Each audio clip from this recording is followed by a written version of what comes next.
They look like they come from your worst nightmares. There's no evidence they exist, but all the scary stories about them still sometimes sound so real, passed down from generation to generation. Which one is your favorite?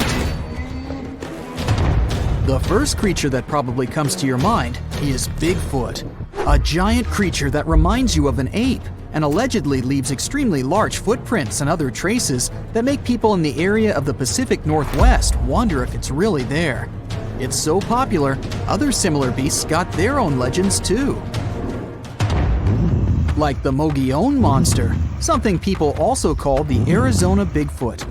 Reported along the Mogollon Rim, this mysterious creature is 7 feet tall and has big red eyes. Stories say its body is covered with long reddish-brown or black hair, besides its face, chest, feet, and hands. It mimics coyotes, birds, and other wildlife, emitting strange whistle sounds at the same time. The creature tends to explore campsites when it gets dark. It builds nests out of twigs, pine needles, and leaves. And if you're in that area and someone is throwing stones from locations you can't see, yep, Mogollon Monster. This creature is omnivorous, which means it eats both plants and animals. And it prefers to wander at night, lurking for innocent prey lost in the woods. Urayuli, a 10-foot mythical creature people say hides in the southwestern woodland parts of Alaska. It's a hulking giant beast known for its extremely long limbs. Legends say their lanky arms are so long they reach their ankles. The creature is covered in a thick coat of hair. The only thing you can see on its face, not covered in the hair, is the creature's eerily luminescent eyes. The legend says Urayuli use their glowing eyes to hypnotize their prey. But not us, since stories say they prefer to catch deer. And they're known to be kind towards humans. And some claim the Urayuli are actually just a type of Bigfoot. Wendigo. This terrifying creature is said to be hiding across the northern forests of Canada and the United States, always looking if there's some lost wanderer. The story says the Wendigo used to be a lost hunter. The freezing winters transformed him into a fierce 15-foot-tall beast with desiccated skin tightly pulled over its large, pointy bones.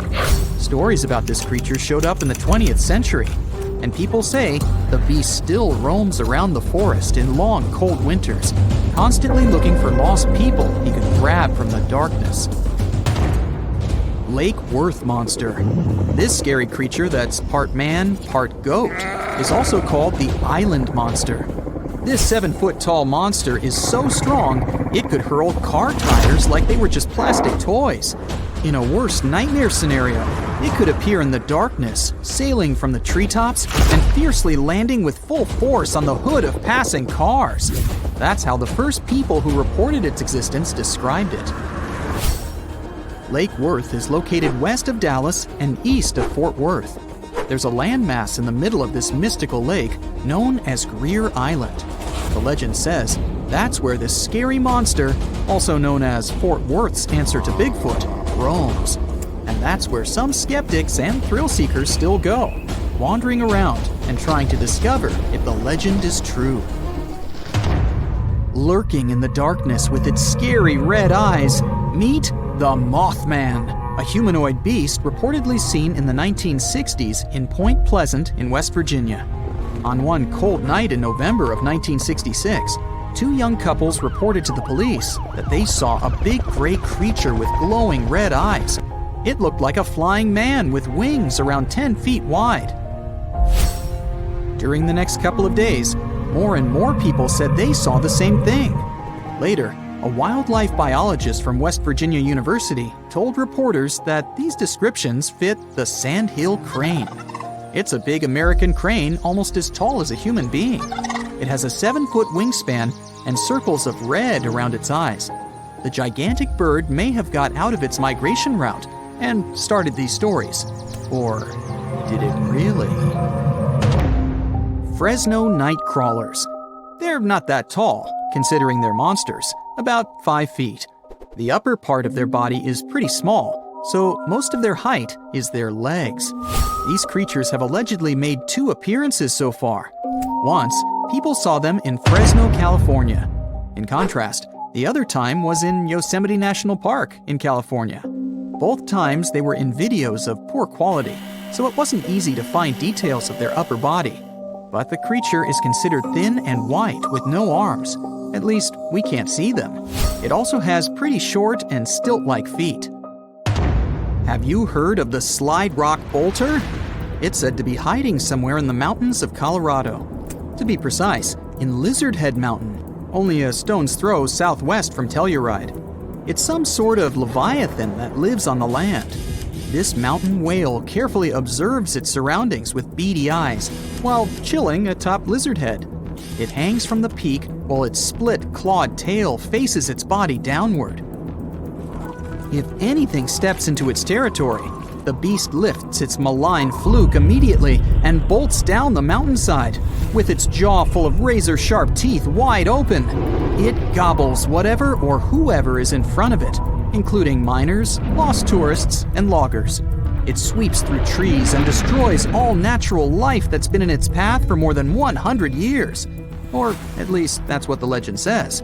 Wow, that's the scariest one for me so far. Altamaha-ha. Somewhere in southeastern Georgia, close to the mouth of the Altamaha River, there's a hissing sea monster hiding. It's one of the biggest rivers in Georgia that empties into the Atlantic Ocean, and the entire area that surrounds the river is full of small islands, canals, dikes, ponds, acres of marshes, and old rice fields. Perfect for such a monster to hide, don't you think? The story says this unusual cryptid has a sturgeon-like body, including a bony ridge on its top. Due to its front flippers, the creature swims like a dolphin. His snout reminds me of a crocodile. His teeth are large and sharp, whereas his eyes are big and protruding. The beast is green or gray with a white-yellowish underbelly and is up to 30 feet long. There's no physical evidence the Altamaha-ha really lives there, but the legends date back centuries when people started talking about an enormous snake-like beast that hissed and bellowed. Loch Ness Monster, or how many like to call it, Nessie. This myth dates back from old times, all the way to a group of people that lived in ancient Scotland known as the Picts. The legend started to grow in the 1930s. Back then, a road near Loch Ness was finished, offering a nice view of the lake without bigger obstacles. And in April of 1933, a couple noticed there was a large animal. They compared it to a prehistoric monster or dragon. Most people imagine it as a plesiosaur, which is basically a marine dinosaur. The beast quickly crossed the couple's car's path and then disappeared below the water's surface. Later that year, some researchers even found big footprints. They believed they were from a pretty soft-footed solid creature around 20 feet long. Later, some determined the tracks were the same as the ones that a hippopotamus leaves. Plus, scientists said the lake wasn't that nutrient-rich for such a large predator. There are not enough animals to support such a beast at the top of the food chain. But the legend about a giant mythological creature has moved on and still makes people across the world wonder if there's really something hiding deep down in the dark, murky waters of Loch Ness. Antarctica wasn't always a frozen wasteland. A long time ago, it was full of life, and 56 million years ago, something terrifying stalked its jungles. A giant, flesh-eating bird. It was around 6 feet tall and weighed as much as a lion. For millions of years, nothing could challenge it. So why did it disappear?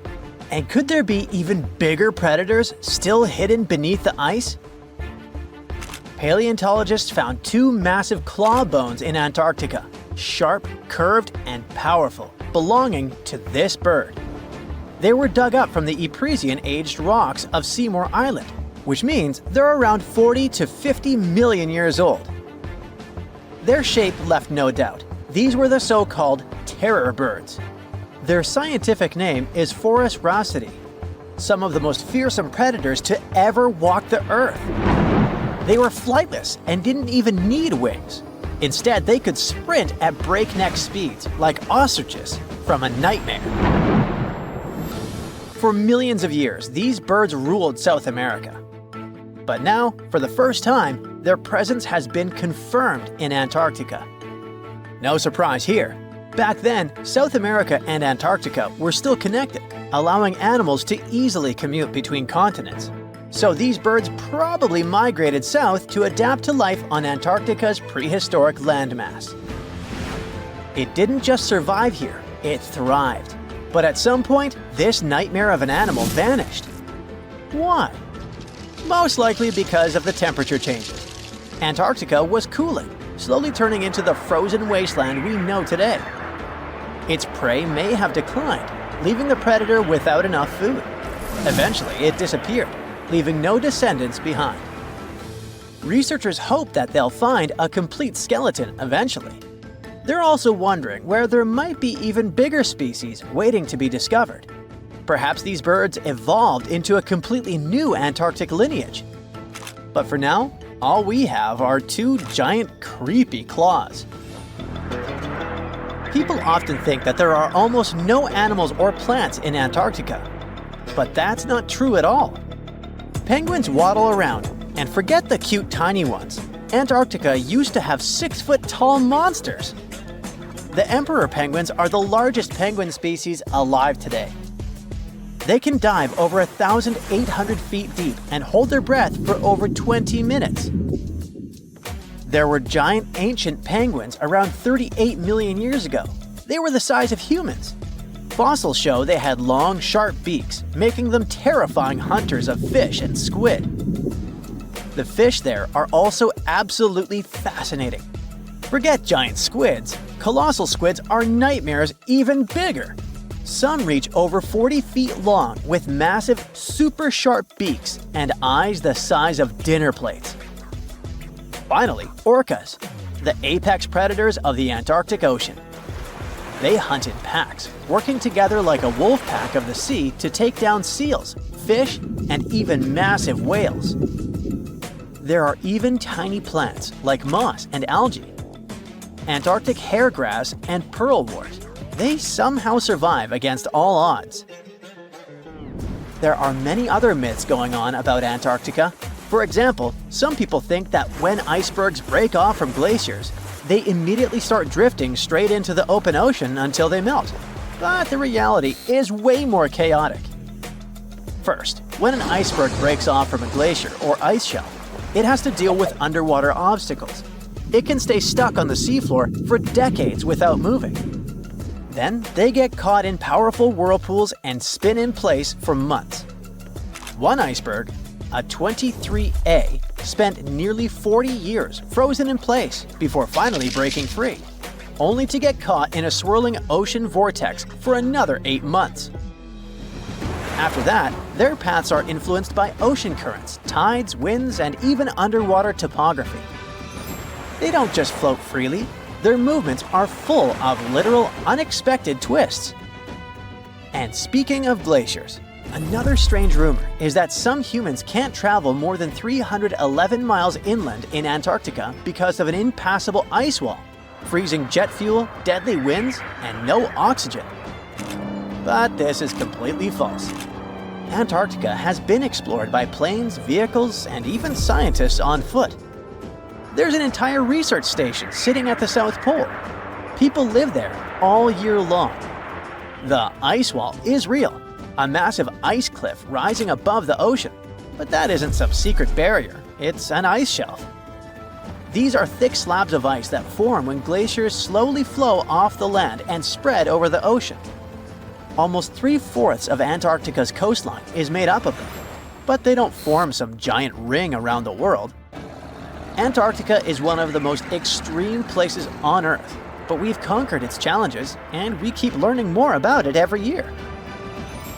That's why every year, millions of dollars are poured into keeping research stations running, protecting wildlife, and making sure the people who live there have everything they need. But where does all this money go? Well, Antarctica stations are basically small cities. There's electricity, heating, water purification, food storage, and medical facilities. The biggest station, McMurdo, is basically a town with over 1,000 people in summer. It has everything from a fire station to a gym. The South Pole Station is super deep inland, so it's one of the hardest places to supply. Getting food and fuel there requires airplanes flying thousands of miles in extreme cold. But the internet loves a good mystery. When Google Maps revealed what looked like a massive doorway in Antarctica, conspiracy theorists went wild. People joked about everything from Bigfoot's vacation home to a secret base, or even a Star Trek spaceship hangar hidden in the ice. But there's a way simpler and less exciting explanation. It's actually a grounded iceberg, a chunk of ice that got stuck in shallow water and is now slowly melting. As ice moves across the landscape, it flows around bumps and obstacles, creating odd shapes. The process of melting, breaking apart, and refreezing can carve ice into unexpected forms. Antarctica also has incredibly strong downward-blowing winds that sculpt ice into dramatic formations over time. No secret doorway, unfortunately. And speaking of doors, for years, Ushuaia, Argentina, has been called the gateway to Antarctica, the last stop before the icy continent, the place where expeditions begin. But there's another option. Punta Arenas, Chile. Let's compare them. Ushuaia is closer to Antarctica. It's the top departure point for tourists going on cruises. But no regular flights to Antarctica. No major scientific bases operating from here. It's basically controlled by the military, which refuses to allow private flights, only commercially operated ships. Yes, Punta Arenas is further from Antarctica, but 22 countries and global organizations use it as their main base. There are regular flights to Antarctica happening there every year. Private airlines can actually operate here, making it the real air connection to Antarctica. Ushuaia may have the best location physically, but Punta Arenas actually runs the show. Argentina made a huge error in picking its Antarctic airbase. Instead of setting up a simple, accessible base at sea level, they built Marambio Base, very high on rough terrain, completely impossible to reach by land. Everything has to be flown in by helicopter, making operations slow, expensive, and frustrating. For 50 years, Argentina stubbornly stuck to this bad decision, while Chile set up efficient, well-planned bases that the world now uses. If things don't change, Ushuaia will be nothing more than a tourist stop. But what's terrifying is that Antarctica seems to be returning to its past. It's supposed to be the coldest place on Earth, but something shocking happened just recently.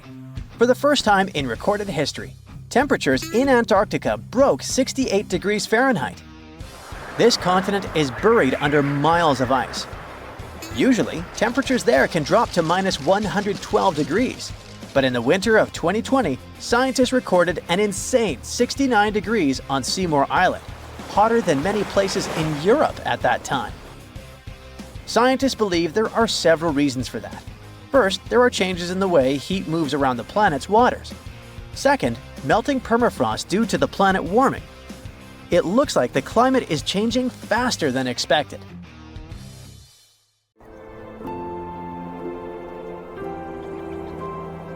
Have you ever wondered why mountains seem so still and silent? Well, prepare to be amazed because these majestic landforms have some hidden talents. You see, mountains are actually quite the performers. They have their own unique songs and dance routines. What does it mean and how does it work? Well, let's see. Get ready for a chilling revelation. Mount Everest has a secret nighttime symphony, and this mysterious music will send shivers down your spine. When darkness falls over the Himalayas, a strange, eerie chorus echoes through the glaciers surrounding the majestic peak. A team of researchers embarked on a quest to unravel the mystery. Led by the glaciologist Evgeny Podolsky, they trekked through the freezing temperatures of the Nepalese Himalayas. Their goal? To uncover the source of these hair-raising noises. The team was amazed by the incredible size and beauty of Mount Everest. During the day, the weather was nice and they could work comfortably. However, When night came, it became extremely cold, reaching temperatures as low as -5 degrees Fahrenheit. At that moment, something interesting happened. The ice on the mountain started to break apart and make loud booming sounds that echoed through the valley. To solve the mystery, the team used advanced technology that is typically used to measure earthquakes. They placed sensors on the surface of the glacier and listened to the vibrations it created. They also looked at information about temperature and wind. By comparing all of this data, they made a very important and exciting discovery. The culprit behind this frozen orchestra? It's the sudden decrease in temperature. The icy surface of the glacier is very sensitive to these changes, causing it to crack and split with loud booming noises. This discovery helps scientists understand how glaciers behave in a world where climate change is becoming more pronounced. This adventure is really important because it gives scientists who study glaciers and the climate in faraway places like the Himalayas very valuable information. The melting of glaciers in that area is happening really fast, and that's a big problem. It's a serious threat to South Asia. Recent research shows that the glaciers have been melting 10 times faster in the past 40 years compared to the previous 700 years. But this isn't the only reason why mountains can make strange noises. Other mountains might also sing their own songs. For example, Mount Matterhorn. Guess what? Everything around us has its own special rhythm. Objects vibrate at certain frequencies because of their shape and what they're made of. You've probably seen it before with tuning forks and wine glasses. When they're hit with the right frequency, they start shaking and making sounds. But here's something cool.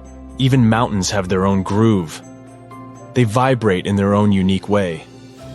Jeffrey Moore and his team of adventurous scientists wanted to find out if mountains can dance to their own music, just like bridges and tall buildings. They thought that the special shapes of mountains might make them vibrate at certain frequencies, which is called resonance. But testing this idea wasn't easy. Unlike buildings that engineers can shake or bridges that vehicles can drive over, mountains are massive and hard. It's hard to make them move on purpose. Not giving up, Moore and his team took on a big project. They wanted to study how the shaking of the earth affected the famous Matterhorn mountain. This incredible mountain is located on the border of Italy and Switzerland. It looks like a pyramid. It's really tall, reaching about 15,000 feet high. It has 4 sides facing north, south, east, and west. With the help of helicopters, the scientists put special devices called seismometers in specific places on the mountain. One was placed at the very top and used solar power to work. It was as small as a coffee cup. Another seismometer was tucked beneath the floorboards of a cozy hut on the mountain, and a third one was placed at the base of the mountain to compare the measurements. Together, they were the tiny observers that kept recording the movements of the mountain all the time. And they finally detected it. Even though the mountain's movements are incredibly small, scientists discovered that the Matterhorn gently sways back and forth about once every 2 seconds. What's truly surprising is that the top of the mountain moves up to 14 times more than its base. The Eiffel Tower kinda does the same thing. This giant iron structure is a pro at handling windy days, and when a storm blows through, it's not afraid to show off its swaying skills. It's like the tower is saying, "Hey wind, bring it on." But the reason behind the mountain's movement isn't just wind, as it may seem. So, why do mountains do that? Why do they dance and make a humming sound? Are they having a party that we're not invited to? Well, it's all because of something called seismic energy. When earthquakes happen in different parts of the world, their energy travels through the earth and causes the mountains to vibrate. The oceans also join in this mountain music. When waves move across the ocean floor, they create vibrations called microseisms. It's like the Earth's own heartbeat, felt all around the world. And guess what? The frequency of these vibrations matches the way the Matterhorn sways. It's like the mountain and the oceans are chilling together. So the next time you see a mountain, remember that it's not just standing still. It's actually part of a global symphony created by the Earth itself. This research helps us learn how earthquakes can affect steep mountains that are prone to landslides and avalanches. It also gives us a new way to appreciate mountains like the Matterhorn. They have their own hidden songs, swaying and vibrating to a mysterious melody deep within the earth. But there's one more pretty cool thing about the mountains. They don't just talk themselves. They may also influence the way we talk. Turns out, languages spoken in high-altitude areas have special sounds that you won't hear elsewhere. After studying 567 languages, linguists found that 92 of them use a special kind of sound called ejectives. These sounds are made by pushing air out forcefully from the back of the throat. This creates bursts of speech that give these languages their distinctiveness. Scientists were really surprised by this connection. These sounds, like a strong K and Ka, are not common in English or European languages. But some indigenous languages in North America and the area between the Black Sea and the Caspian Sea have them. What's even more puzzling is that Tibetan languages, spoken in mountains, don't use ejectives. Linguists are curious to unravel this mystery and learn more about how mountains and language are connected. So, why do some languages spoken in the mountains have special sounds? Well, it's a bit of a mystery. Researchers have some cool ideas. One idea is that these sounds might help people keep their throats from getting dry when they talk in the dry air of the mountains. Another idea is that the lower air pressure up there makes it easier to make these sounds, but scientists are still figuring out the real reason. Although some experts are not entirely convinced by this explanation. They say that while geography can influence language, there are other reasons why languages might be similar, like borrowing words from nearby languages or being close to each other. But this research has still given us some amazing insights. Mountains not only shape the way our world looks, but they also shape the way we talk. So, the next time you're exploring a mountainous area, listen carefully to the local language. You might hear unique sounds and words that are influenced by the mountains themselves. It's like nature is sharing its own special secrets through the language of the people who live there. And remember that the mountains themselves also have a voice, and they're speaking to us in their own special way. Scientists are still on an exciting adventure to uncover their secrets. So let's see what are some cool things they'll find out in the future. Stay tuned. Bigfoot, Loch Ness Monster, Chupacabra, Mothman, and other similar creatures are called cryptids. The pseudo or fake science that studies them is cryptozoology. But every year, real science refutes the existence of these beasts. So let's find out how some cryptid myths have been debunked. Let's start with one of the most famous cryptids, Yeti and Bigfoot. These two creatures are almost the same, but legends about them appeared in different parts of the world. Yeti is a big guy with white fur. Stories about it appeared in Nepal several hundred years ago. Bigfoot is a mythical creature of North America, specifically the Pacific Northwest, and legends about it appeared in the 20th century. Many people believe in the giant furry creature similar to a bear and a primate at once. Still, no one has ever presented objective evidence that this beast exists. You can find many photos of footprints that allegedly belong to Bigfoot or Yeti, but most are hoaxes. People like not only to believe in fantastic stories, but even to create them. So, to create traces of Bigfoot, someone made a large footprint of clay that had similarities with the human foot. The hair and DNA samples found in the woods, besides the prints, were of artificial origin. It was synthetic, or the hair of deers, bulls, and bears. Oh, and do you remember that famous video of poor quality with a Bigfoot? Perhaps the film was real and wasn't edited, but the creature caught on camera was probably an actor in a gorilla costume or something. Among all the animals, the American black bear is a perfect candidate for the role of Bigfoot. This giant beast is covered with fur and can stand on its hind legs. But the most exciting thing is that scientists have identified a pattern between Bigfoot reports and the black bear population. It turned out that people saw Bigfoot in the places where many bears live. Now, a similar story happened to Yeti. A group of scientists studied DNA hair samples that, as people said, belonged to the Yeti. They discovered that all these samples belong to rare species of bears and even dogs. This study may disappoint the fans of the fantastic monster, but it pleased the scientists. They got the information that can give a more detailed idea of the bear's evolution. Still, I'm sure there will be more Bigfoot sightings yet again. Reports of the next fantastic monster appeared in 1987 in Puerto Rico. An unknown creature entered farms to feast on goats, chickens, and other animals. Many said they had seen an animal similar to a dog, a reptile, and a rodent with an elongated face, large fangs, and scales. Some claimed they had seen a monster with smooth skin, little to no hair, and an unpleasant smell. No, it wasn't me. People called it the Chupacabra. Every night, it would attack livestock, and farmers couldn't catch it. At least that's what the newspapers said. It was partly true. The residents did see a scary creature in the barns, but was it something fantastic?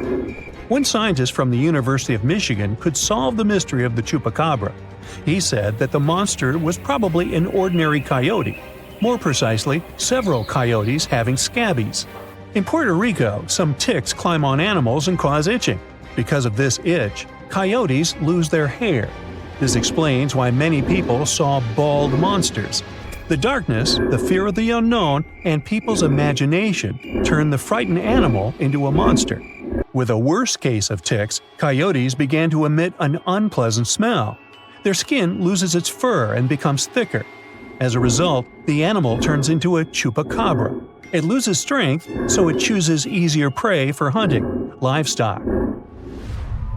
This thing appeared in the middle of the night in the dense forests of West Virginia.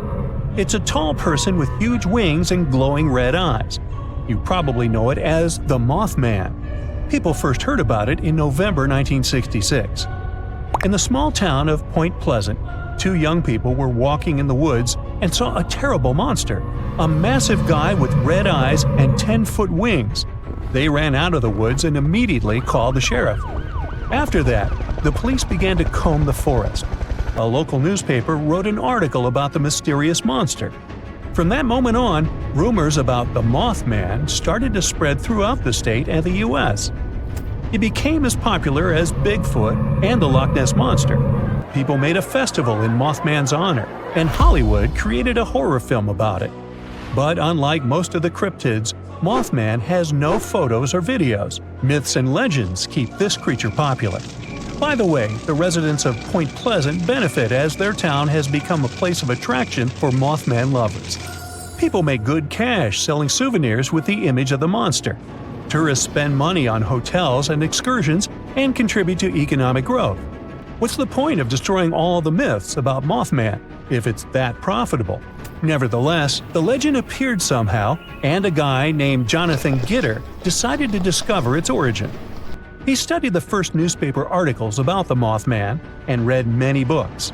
Almost all of them were written by cryptozoology enthusiasts. All the documentaries and articles didn't contain anything scientific either. However, Jonathan learned an exciting story about Point Pleasant. At the beginning of the 20th century, factories for producing harmful substances worked here. When the plants closed, the leftover substances began to pollute the environment. Perhaps some part of the story about the Mothman is connected with people's idea of polluted nature. The context of the town's history gave birth to Mothman in people's heads. In addition, in 1967, there was a big disaster in the city. The Silver Bridge, the main entrance road to Point Pleasant, collapsed. The tragedy brought a lot of grief, and some residents believe that Mothman was involved somehow. Our next cryptid lives in the water. A monster called Steller's sea ape is less famous than other pseudo-real creatures, but its appearance is quite specific. So imagine an oblong, thick body about 6 feet long, just under the height of an NBA star. The monster is covered with thick reddish-colored hair with a white stripe on its back. The head of Steller's sea ape looks like a dog's. Pointed ears look up, and long whiskers hang from both sides of the lips. Stories about it appeared thanks to naturalist George Wilhelm Steller. According to his description, the ape resembled a walrus or seal, but pictures on the internet show something between a mermaid and a cat. A naturalist saw this creature during the Great Northern Expedition aboard the ship St. Peter in the 1740s. On this maritime expedition, he met many animals, including the sea ape, and described them in his diary. He was a well-known naturalist, so many believed in the existence of this creature. Some believe that the naturalist described ocean seals. Others think that the sea ape was the captain of the St. Peter, Vitus Bering. Steller had a conflict with the captain, so he could jokingly describe him as the sea ape. According to some records, Vitus Bering had a long, drooping mustache and a large belly. So, the most popular cryptid in the world has a chance to get out of the field of cryptozoology and get into real science. This is the Loch Ness Monster. It makes no sense now to try and tell truth from fiction among thousands of records and messages about it, but hey, let's look at a recent scientific study. According to rumors and guesses, Nessie is a descendant of an ancient marine dinosaur, a plesiosaur. But this theory was quickly refuted because plesiosaurs lived only in saltwater. However, a group of paleontologists discovered fossils of this reptile in a 100-million-year-old river system, and this system was freshwater. That means that plesiosaurs could have lived in the giant lake Loch Ness. Perhaps one of their descendants has been able to survive to this day. So go ahead, dip your toe in the water.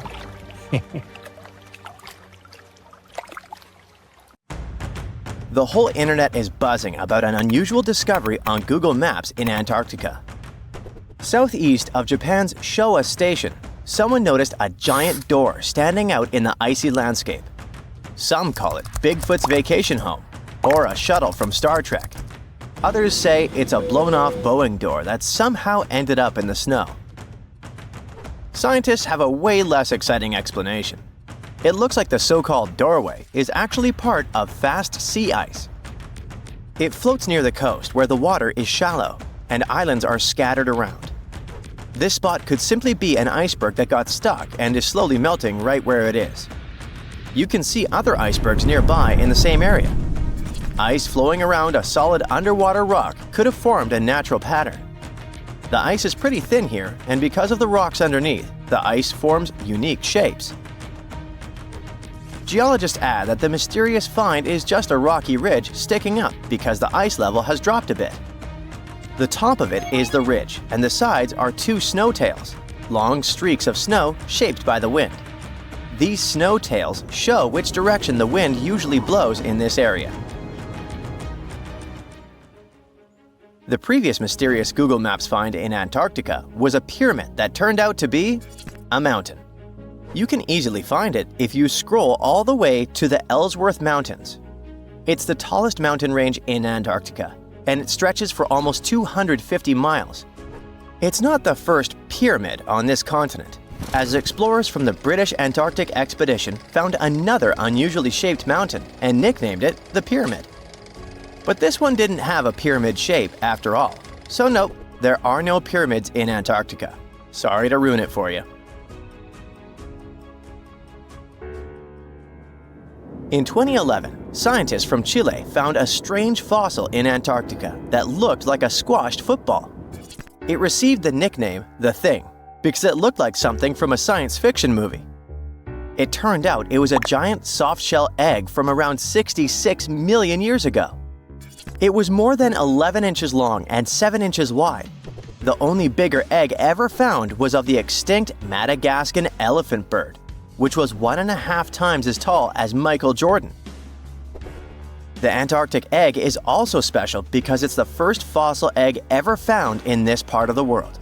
So, whoever left it there must have been huge, probably a giant sea reptile that lived long ago, like a mosasaur. This is surprising because most scientists thought these creatures didn't even lay eggs.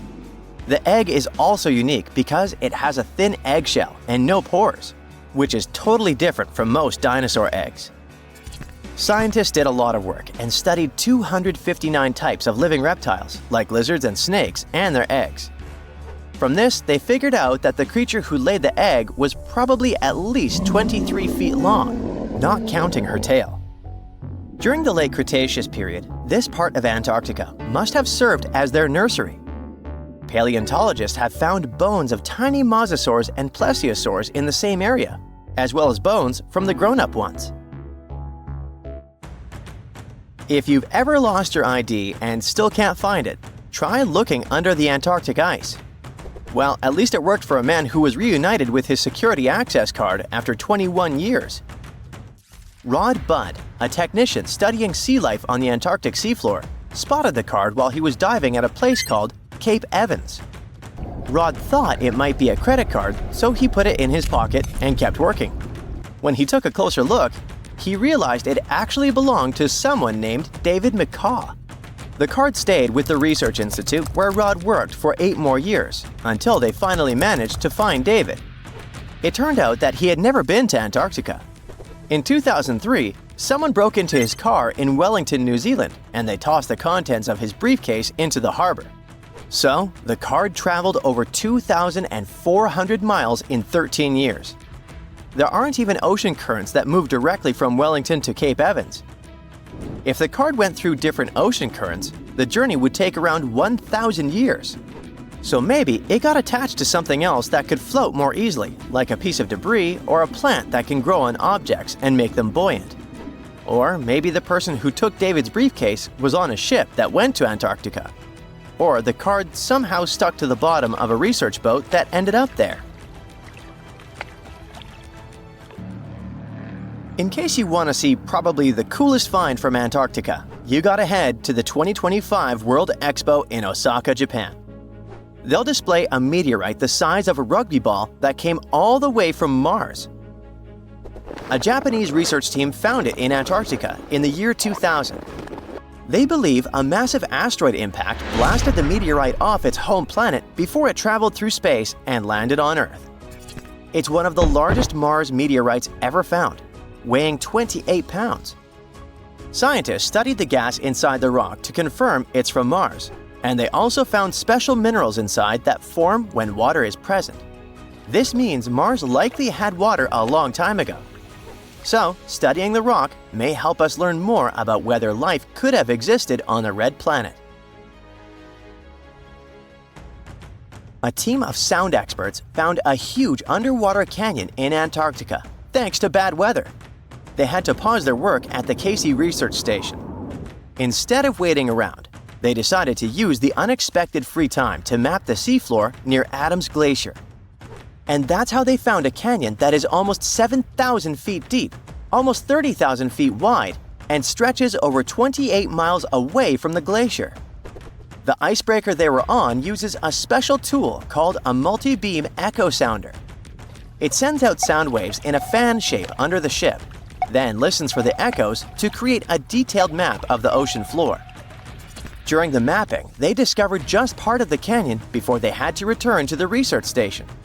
But when bad weather returned, the ship went back and mapped even more of it. They were working among waves up to 13 feet high and winds up to 50 knots, but they still managed to get about 15 hours of data to complete their map. On their way back to Australia, they stopped one last time to fill in any missing spots on the map. This advanced mapping technology is helping scientists learn more about the history of glaciers and ocean interactions in Antarctica. A scientist was browsing through satellite images for brown trails of penguin droppings and found 4 new colonies of emperor penguins in Antarctica. This means there are now 66 breeding colonies for this vulnerable species.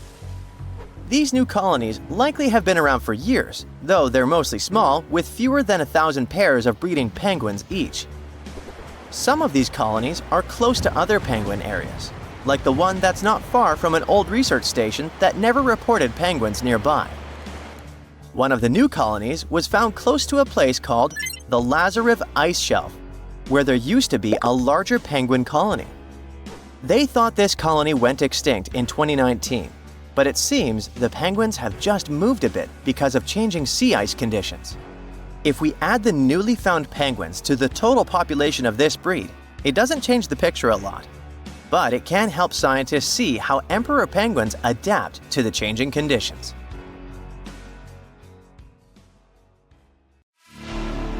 You've probably heard that more than 50 ships and 20 aircraft have disappeared in the Bermuda Triangle area over the past few centuries.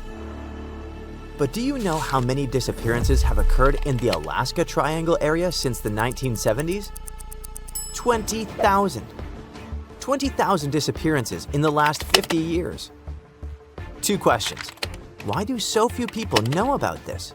And what's going on there? Let's find out. The Alaska Triangle is an area that includes Anchorage, Juneau, and Utqiagvik. It's covered with lakes, forests, and of course, snow. The place gained a grim reputation after the disappearance of a small plane in October 1972.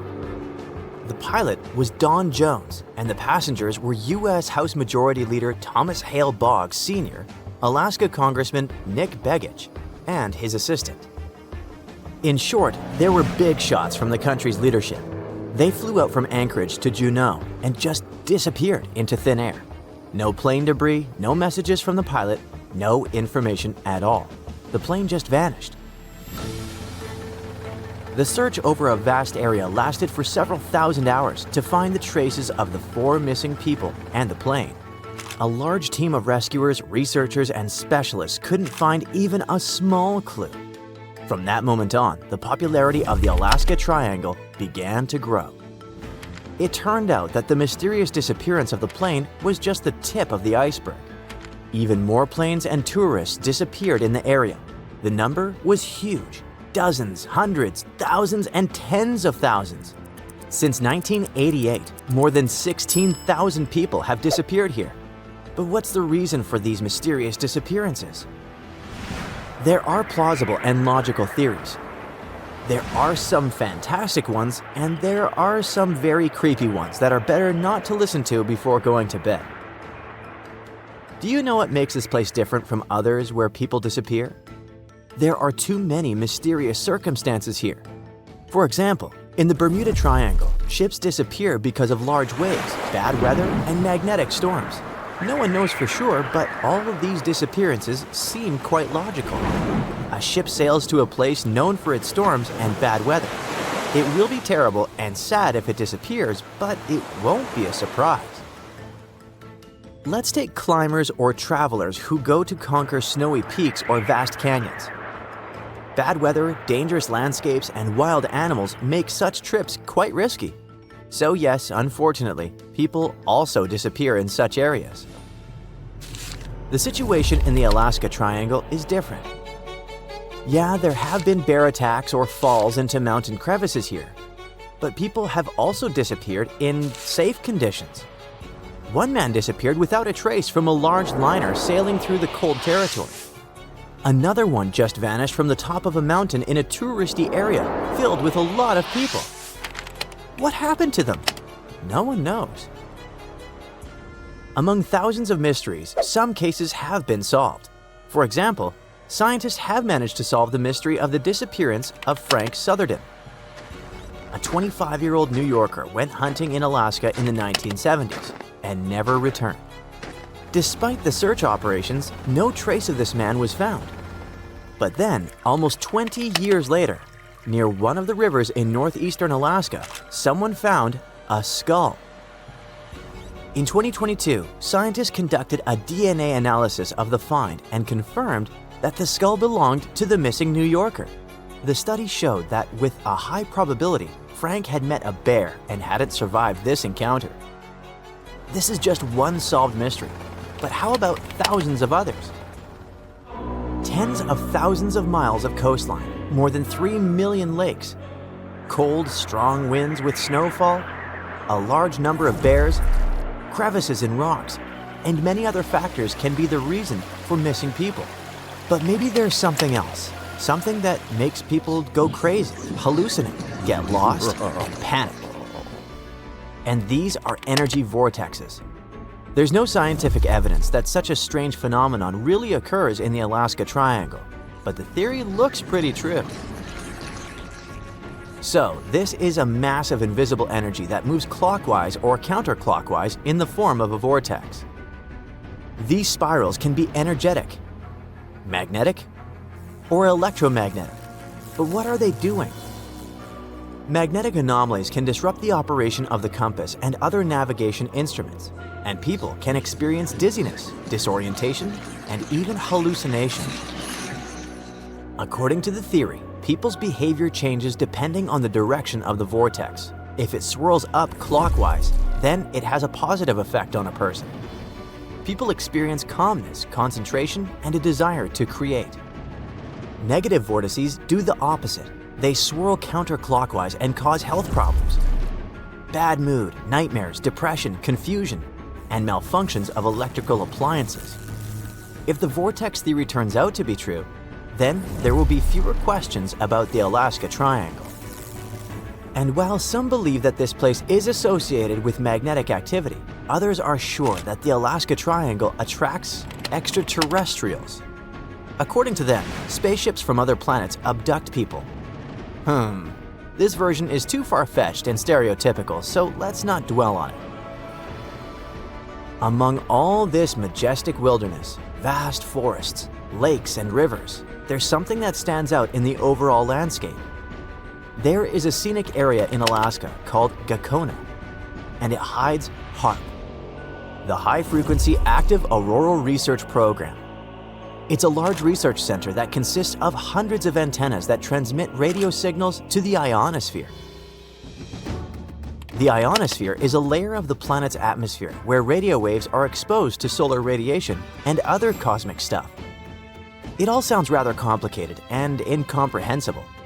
But when a mysterious high-tech station appears in the middle of a nature reserve where people disappear, many new theories pop up. Some believe that HAARP is capable of changing the weather, disabling satellites, and controlling people's minds. But would someone conduct experiments in such a place? And what's the point of this? In short, the HAARP version doesn't seem very realistic. Experienced travelers are sure that the main danger in the Alaska Triangle is Alaska itself, with all its harsh weather conditions. Others believe that secret experimental laboratories, energy anomalies, and visitors from other planets are to blame. But how about hearing the opinion of those who call this place home? Native tribes of Alaska have several sinister versions for you. Some people tell each other the legend of the mysterious Alaskan hairy man. It can imitate the voices of women and children to lure fishers and hunters into a trap. Imagine that a traveler passes through a forest and hears a woman's cry for help. "I'm stuck here, someone get me out, please." Of course, the guy runs to help.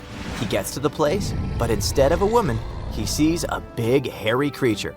The traveler's scream rings through the forest. Another legend tells us about the Keeloot, a scary, dangerous monster that looks like a black, bald dog. It stalks people at night and does it stealthily, unnoticeably. Legends say that the Keeloot leaves no footprints in the snow, so hunters are unaware of its pursuit. You don't hear the sound of crunching snow, but you certainly feel that there's something sinister behind you that wishes you harm. Ugh, it's scary. In the forests, mountains, and fields, you can meet the Alaskan hairy man and the Keeloot. And in lakes and rivers, something scarier awaits you. Meet the Kaloo Pilowit, a human-like aquatic creature with green, scaly skin, long, wet hair, and long nails. According to the Inuit legends, this creature wears women's clothes and a bag where they put a kid. This monster sings sweet songs to lure little girls and boys closer to the water and take them away forever. Of course, the legends about all these monsters are just fairy tales. But the danger of the Alaska Triangle is quite real. Not because of all the rumors about anomalies and strange occurrences, but simply because it's a vast wilderness area. Such areas are dangerous in various parts of the world, not just Alaska. And in fact, all the mysteries surrounding disappearances are simply exaggerated by scary stories and popular media. After all, if you look at the statistics of disappearances in other parts of the country, it turns out that the Alaska Triangle is not such a unique place. He's known as a creature of pure terror, a monster that inspires fear in all who gaze upon him. His name is Bigfoot. This hulking beast was said to have shaggy fur covering his massive frame. His eyes were glowing, fiery orbs of orange and red, and his teeth were sharp and jagged like knives. His massive hands had long, sharp claws that seemed to glow with weird energy. His most famous feature? His feet.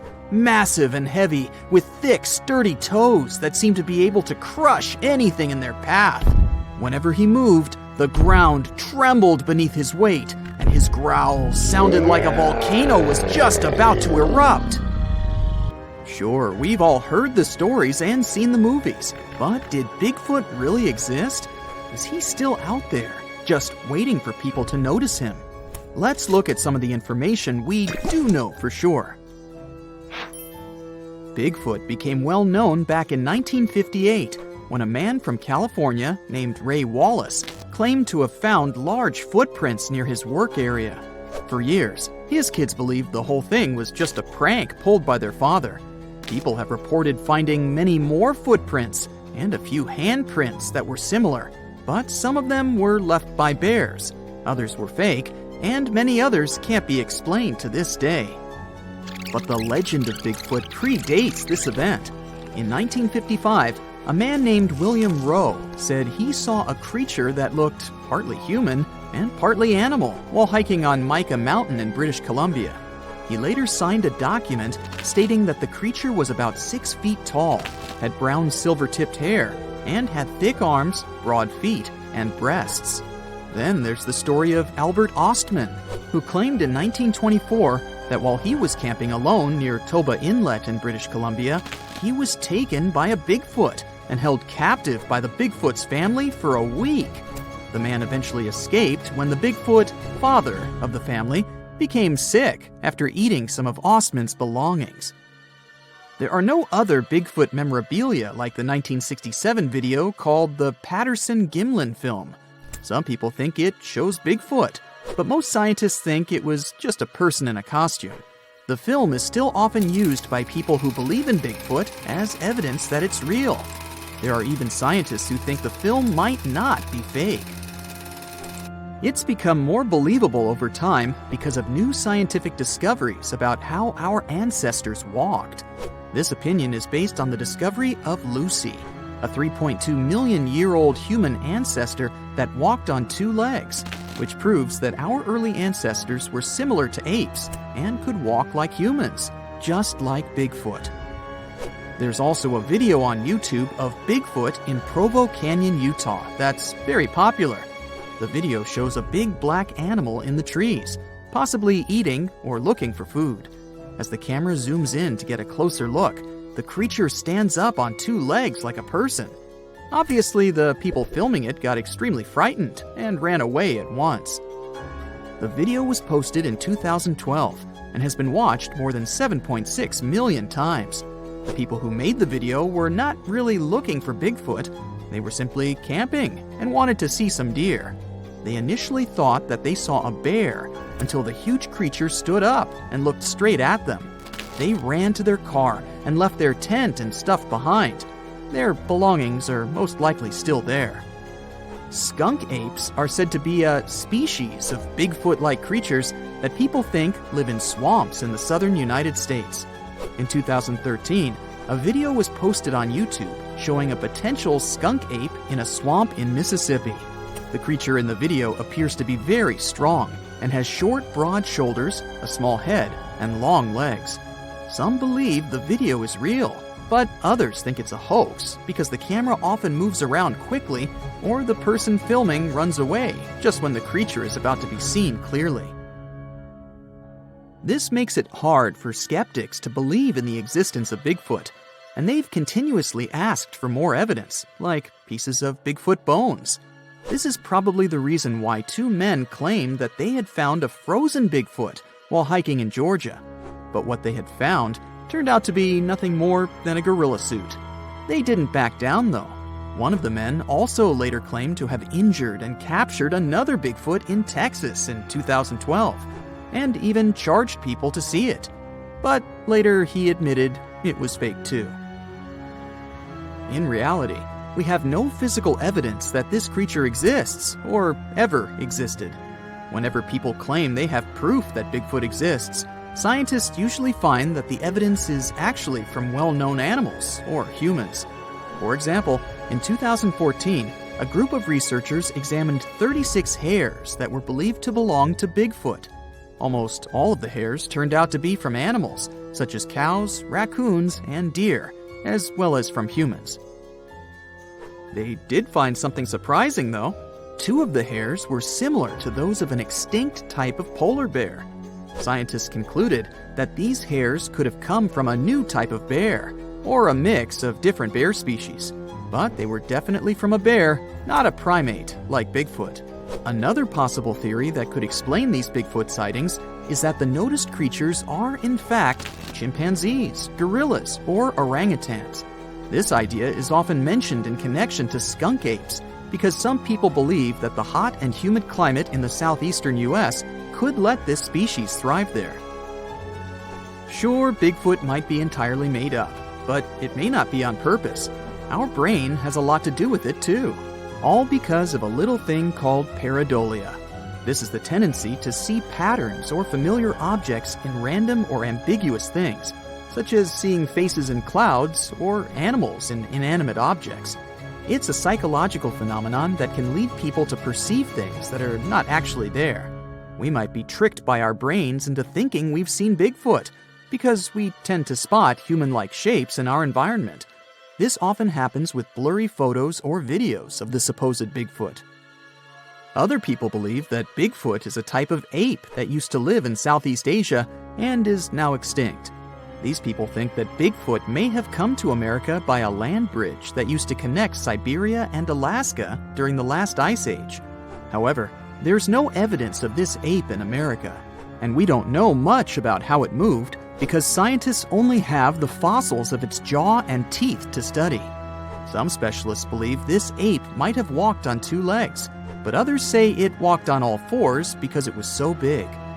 Some scientists believe that Bigfoot could be an extinct species called Paranthropus, which used to have a skull similar to that of a gorilla.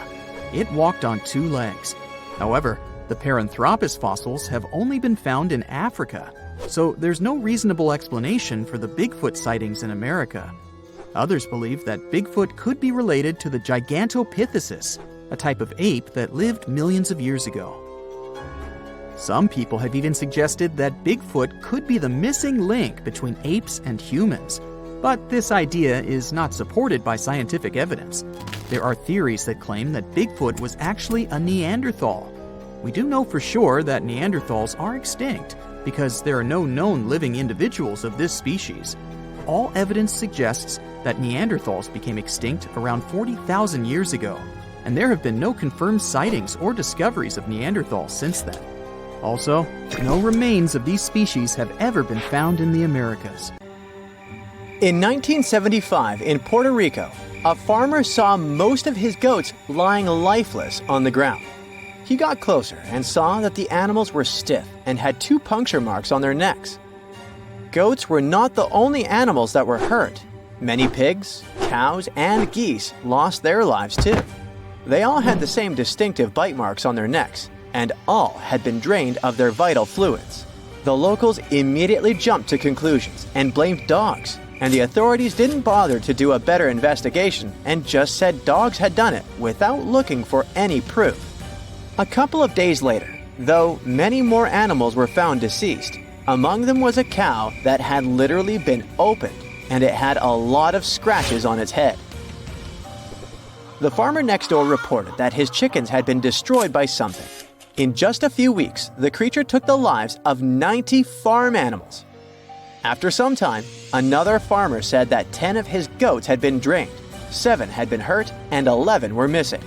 This time, the authorities didn't waste any time and started the monster hunt, but they had no luck finding the culprit. The incident was all over the local newspaper, and the beast was named the Vampire of Mocha.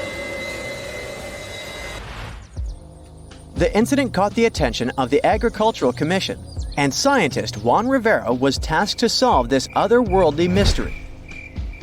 His first suspect was a Puerto Rican boa. This non-venomous snake can grow to be a little over 6 feet. Still, its diet consists of only small prey. It's also very shy of humans and other animals. It avoids bigger creatures at all costs. You're more likely to see fish climbing trees than this boa taking down a whole cow. Near the crime scene, a large cave was discovered, and we all know that weird creatures like living in dark, cold caves. In the cave, they found some crazy-looking bats. As we've seen in movies, bats can turn into vampires, so they must be the culprit. But no, bats were as innocent as they could be. Their favorite food wasn't cows or goats, it was figs.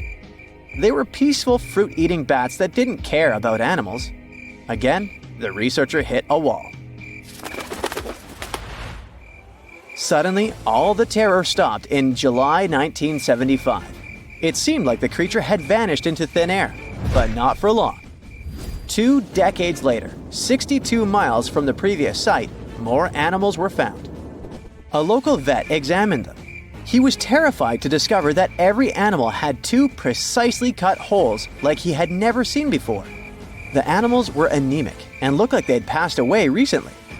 By the looks of it, the creature's favorite food was goats, and that's how it got the infamous name we all heard of, Chupacabra, which means the goat sucker. Dogs, chickens, rabbits, and other animals were not off the menu. In short time, the Chupacabra took 1,000 farm animals. Now, this animal had a name, but people still had zero idea about what the Chupacabra looked like, which was terrifying. In Canovanas, Madeline and her mother reported seeing a weird creature that could have been the Chupacabra. They said it had been walking on 2 legs like a human and resembled a kangaroo. They mentioned that the monster also had spikes on the back, no ears, large dark eyes, and 2 holes for a nose. It had 2 arms with 3 fingers. The Chupacabra seemed to like Madeline's house because her husband and his coworker found it in the garage. They tried to capture it, but didn't succeed. Madeline later drew a detailed sketch of it. Many people saw the sketch and reported seeing a similar creature. They claimed it had strong legs and wings and smelled like sulfur. Take all these descriptions with a grain of salt. If they'd been true, they would have been all over the news. But still, keep in mind these descriptions. They will be important later in the story. In 1976, on some talk show, they talked about the Chupacabra, and the show quickly went viral. Soon, people started reporting having seen a similar creature in Florida and Mexico. Many said that the stories were like a unicorn rodeo. They were totally made up. In Mexico, 2 skeptical inquiries, Patricia and Mario, laid traps around those farms where the Chupacabra had allegedly been seen. They caught some animals in their traps, but no sign of the goat sucker. They only captured wild dogs. The police stated that the Chupacabra was just a wild dog, not a mythical creature. And still, in the next 5 years, there were numerous sightings of the Chupacabra worldwide. On the 13th of August of the year 2000, a farmer from Nicaragua found 25 of his sheep and 35 of his neighbor's sheep hurt. So he decided to take the matter into his own hands. One night, he was patiently waiting in the pitch-black night for the creature to appear. Suddenly, from the corner of his eye, he saw something and managed to hit it. The creature passed away. Finally, they had proof that the Chupacabra was not just a fairy tale. It was a big thing. Later, the Chupacabra was examined by a vet. The vet was shocked because he had no idea what the creature was. Remember Madeline's description? Well, the vet described the animal differently, but his story turned out to be more plausible. This Chupacabra had large teeth, giant claws, greenish eyes, bat-like skin, and a crest sticking out of its back. The vet concluded that the animal was some kind of hybrid. They thought it was a cross between a wolf and a crocodile, but it sounds like an exaggeration and is hard to believe. We all know that such a mix is impossible. They did some tests on the body at the university in Nicaragua, and the results didn't quite deliver what they had expected. The animal was a wild dog with mange. Mange is an itchy skin disease that causes dogs to lose their hair. It's also highly contagious. When a dog has mange, their skin becomes scaly and wrinkled. When they returned the body, the farmer noticed it wasn't his Chupacabra. 7 years later, another body was found in Texas. Phyllis Cannon returned to her farm and noticed that some of her chickens had passed away. All seemed to be anemic. Later, she saw coyote-looking creatures that didn't have any hair. More of her animals were harmed, so she had to set up cameras on her farm. But unfortunately, like always, she didn't manage to record anything. Surprisingly, she got a call from a local farmer who had found the Chupacabra hit by a car. Later, another body was found much closer to her farm. She took some pictures of the animal, and soon, those images were all over the internet. Phyllis was curious and sent 5 DNA samples to 5 different universities. The results didn't match any animal in the archives. Researchers had no idea what it was, but it wasn't a dog. Phyllis still has one animal in her freezer and a taxidermied specimen in her house. There are many theories about the Chupacabra. Some claim that the animal is a genetically modified monkey that escaped the lab. Others state that it's some mysterious, otherworldly creature. The most consistent hypothesis is that the Chupacabra is a mix between a Mexican wolf and a coyote with mange. Now, do you remember that Phyllis said that she had sent samples to 5 universities and no match had been found? Well, it turned out she hadn't been telling the truth. At one university, they found that the animal was a mix between a coyote and a Mexican wolf and that it had mange. Animals with mange are weak and will likely try to hunt farm animals to survive. People, when they see something they don't know, tend to exaggerate, which is why all witnesses describe the animal differently. In the middle of a dense, foggy forest, you spot glowing red eyes. Suddenly, a strange clicking sound breaks the silence. It's not just in your head. Stretching over 2,000 miles from Newfoundland to central Alabama, the Appalachian Mountains hide terrifying creatures like Bigfoot and the Wampus cat. You might think they're just myths, but there's actually a chilling explanation behind them. First up, the Mothman. This creature is a superstar in the world of horror stories, but not many people know that its legend actually started in the heart of Appalachia, in Point Pleasant, West Virginia.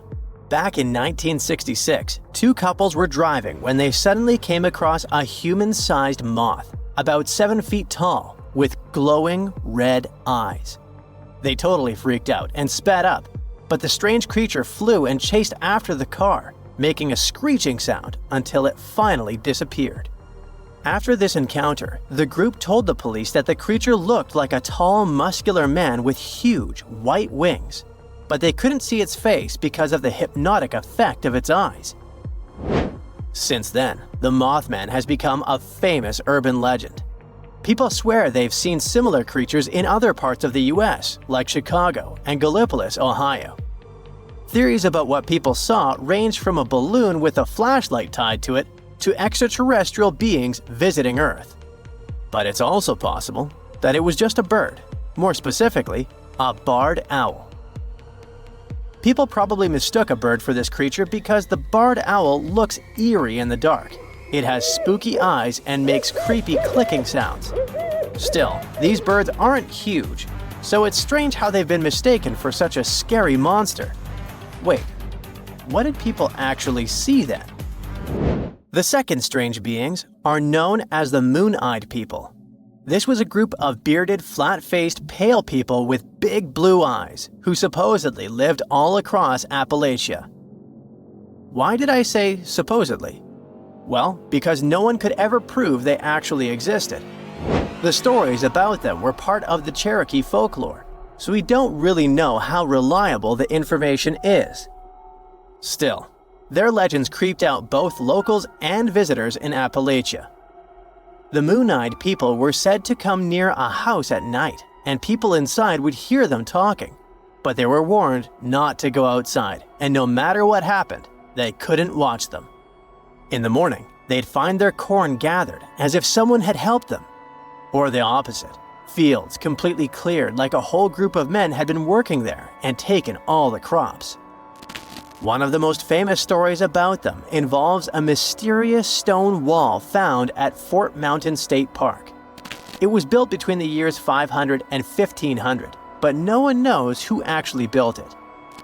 Some people believe it was the moon-eyed people's work, and the ruins today are proof they really existed. They might not be delusional though. One theory suggests that the moon-eyed people were actually Welsh people. At the time, they were in Appalachia, mining the mountains. and the Cherokee gave them this nickname because they lived underground and had great night vision. Hey kitty, come here. Oh wait, what's that? According to legends, the Wampus cat is a half-dog, half-cat creature that roams the Appalachians after dark, or just before dawn. And it can run totally upright on 2 legs. So if it comes running after you like a human would, you'd better hide fast and don't look at it. Rumor has it that its yellow eyes can pierce the hearts and souls of anyone unlucky enough to cross its path, driving them to the edge of madness. Okay, that's probably just folklore, but the real-life creature that might be hiding behind these legends isn't much friendlier.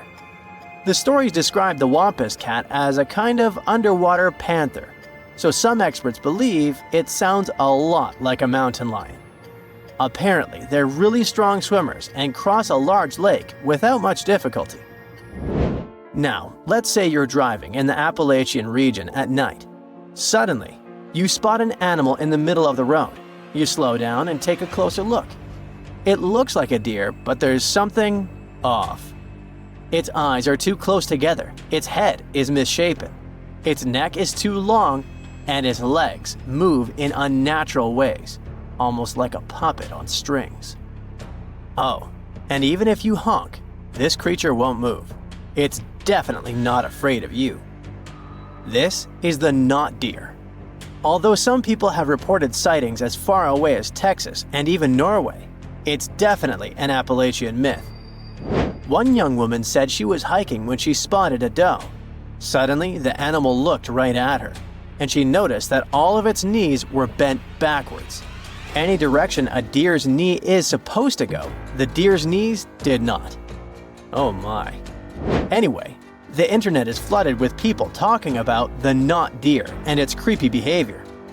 But the thing is, we can't find a single photo or video that proves it actually exists. So what could it be? One explanation points to sick animals. There's a neurological condition known as CWD that affects different deer species like elk, moose, and even reindeer. It causes the brains of infected animals to degenerate, leading to loss of body functions and abnormal behavior. Since the symptoms match what some people describe as not deer behavior, it makes sense to think this condition could be behind the strange sightings. The last creature on our list, the one and only Bigfoot. You know, that large, hairy, human-like creature that walks upright and roams the dense forest in the US. In the Appalachian Mountains, there have been Bigfoot sightings from the Adirondacks in New York all the way down to the Blue Ridge Mountains in North Georgia. This bizarre figure has haunted our imagination for decades, but scientists believe it could actually be a humble black bear in disguise. It turns out the American black bear is found in many of the same areas where people claim to have spotted Bigfoot. Studies show that for every 1,000 increase in the bear population, there was a 4% increase in Bigfoot sightings. And there are 2 main reasons why the American black bear could be the perfect imposter. The first reason, they're big. Adult males can weigh up to 660 pounds and grow up to 6 feet long. The second reason, while we think they primarily walk on 4 legs, they are perfectly capable of standing upright. In fact, not only are they capable, they do it all the time. They stand up to get a better look at something, sniff the air, or just to appear bigger when they feel threatened. When they do that, they definitely look like a human-like figure.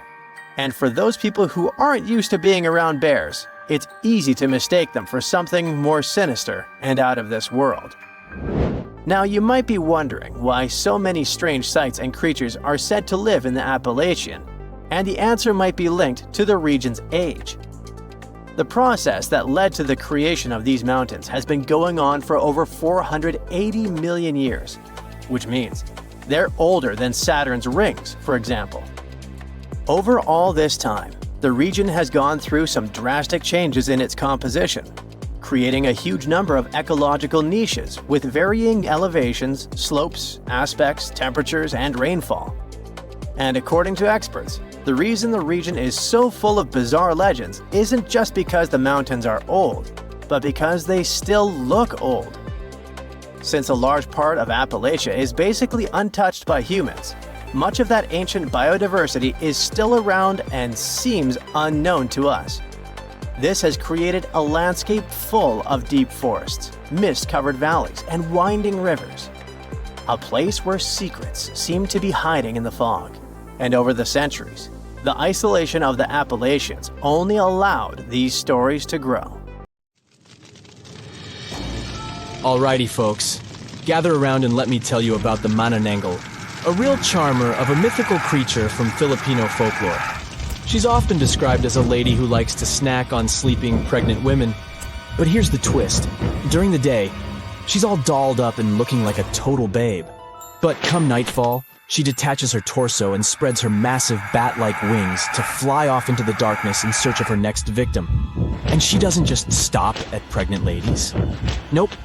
Sometimes she'll use her good looks to lead astray men and take them to her secret hiding spot where she'll feast on their heart, intestines, and other internal organs all night long. Yikes. If you're ever faced with a Manananggal and want to stop her from reattaching her body before sunrise, just sprinkle some salt, ash, or crushed garlic on the remaining half of her body. Easy peasy, right? So keep an eye out for this winged wonder and don't forget the garlic! Okay, so check this out. In German folklore, there's this crazy creature called an Alp. Basically, it's like a vampire, mixed with an incubus. And it wears this dope hat called a Tarncap that gives it all kinds of powers. This dude is all about preying on women at night by messing with their dreams. Oh, and it's into breast milk and sucking the blood of men and kids. The Alp can shapeshift into all kinds of stuff, like cats, pigs, dogs, snakes, and even butterflies. And it's got this evil eye that can totally mess you up with bad luck or sickness. But don't worry, you can protect yourself by hiding a broomstick under your pillow, pointing your shoes towards the door, hanging iron horseshoes from the bedpost, or putting a mirror on your chest. And if all else fails, just leave the lights on all night and shove a lemon in its mouth if you catch it napping during the day. Meet the Pontianak, a spooky ghost from Malay mythology. Legend has it that she was a woman who passed away while giving birth, and now she's out for revenge. She's not your average ghost either. She's got long black hair, sharp fingernails, and a blood-smeared white dress. But watch out, because she's also a master of disguise. She can transform into a beautiful woman to lure in her prey before ripping out their insides. If you're ever out at night and hear the cries of babies or feminine laughter, beware. That could be the Pontianak coming to get you. And if the sounds are quiet, she might be right around the corner. So keep your wits about you, and don't fall for any too-good-to-be-true ladies.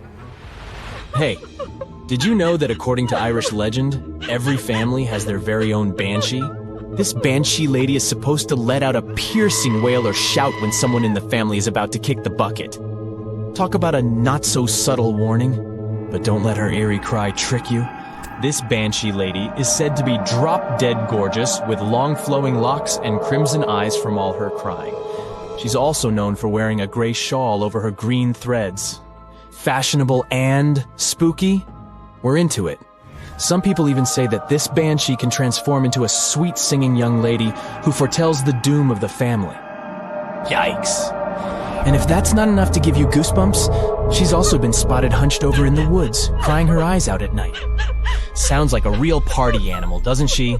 So next time you hear a blood-curdling scream in the middle of the night, just remember, it might just be your friendly neighborhood banshee giving you a heads up.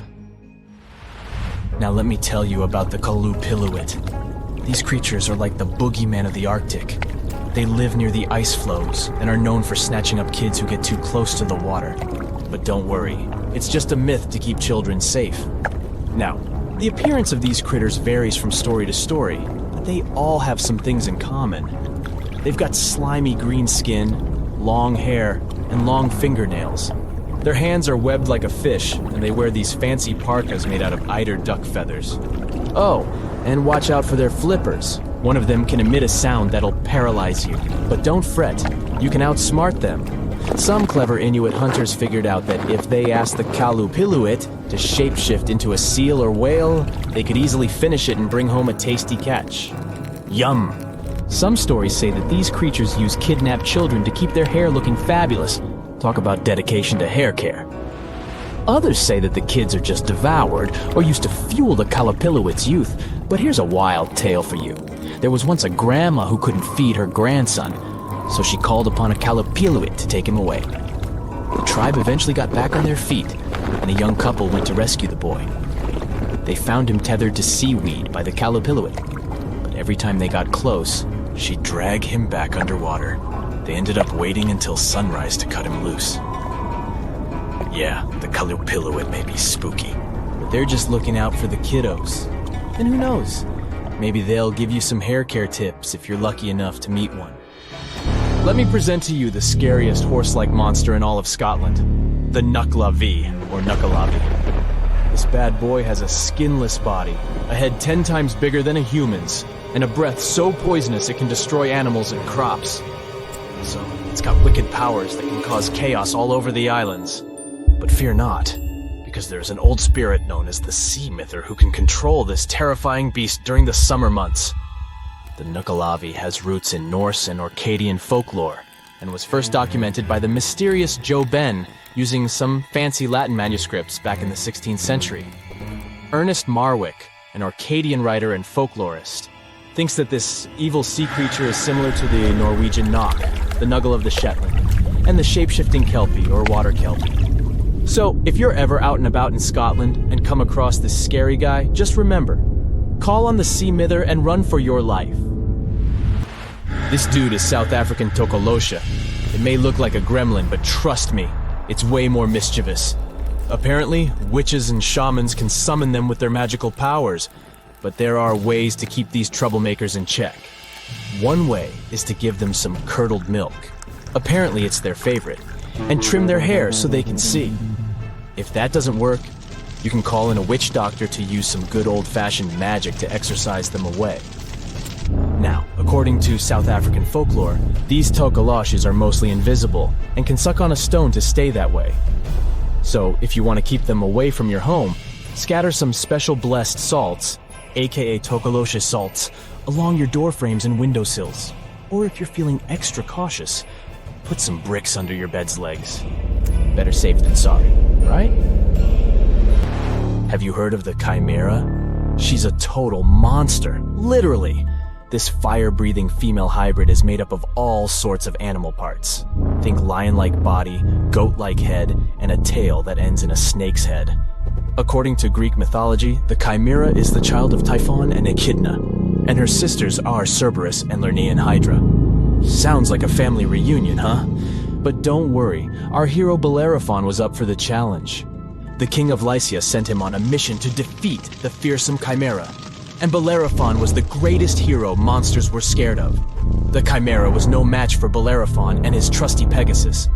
Even though the king was secretly hoping the Chimera would take out Bellerophon instead, in the end, justice prevailed, and the Chimera was defeated. Well, that's it for today. The Loch Ness Monster is actually not from Scotland. Turns out, this real-life creature lived in the freezing waters of Antarctica about 70 million years ago. In 2019, researchers discovered fossils of a huge, prehistoric marine reptile that looked a lot like what people described as Nessie. This beast was terrifying, measuring up to 36 feet long with a massive giraffe-like neck. It also weighed around 15 tons, which is about the size of 3 elephants. Next up on our list of huge animals is a penguin.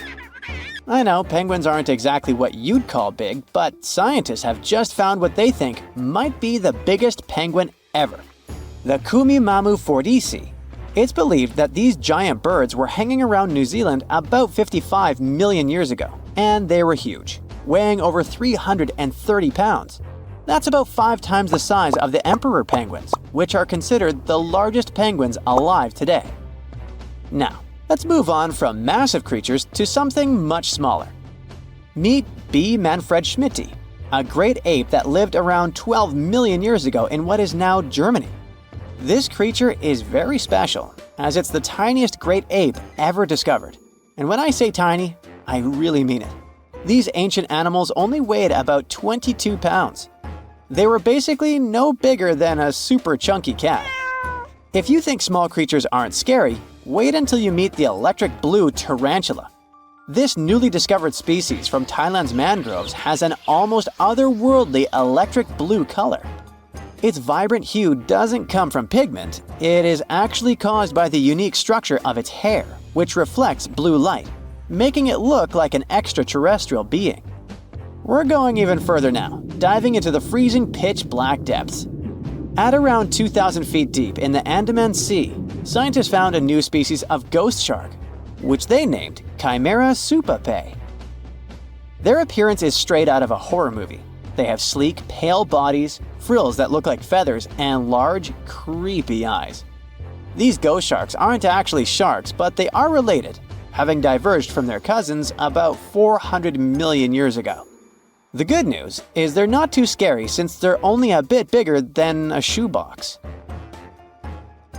Just when you think we can't find stranger creatures, we come across this ancient amphibian from Brazil. Scientifically known as K. rosei. This newly discovered giant crocodile-like creature lived during the Triassic period, over 240 million years ago. At nearly 10 feet long, it had a powerful jaw, resembling the modern-day alligator. This beast was definitely a survivor since it adapted to the most severe conditions ever seen on the planet. Last year, scientists were tracking the dense Amazon rainforest at night when they found some quirky orange spiders that looked like they were wearing black boots.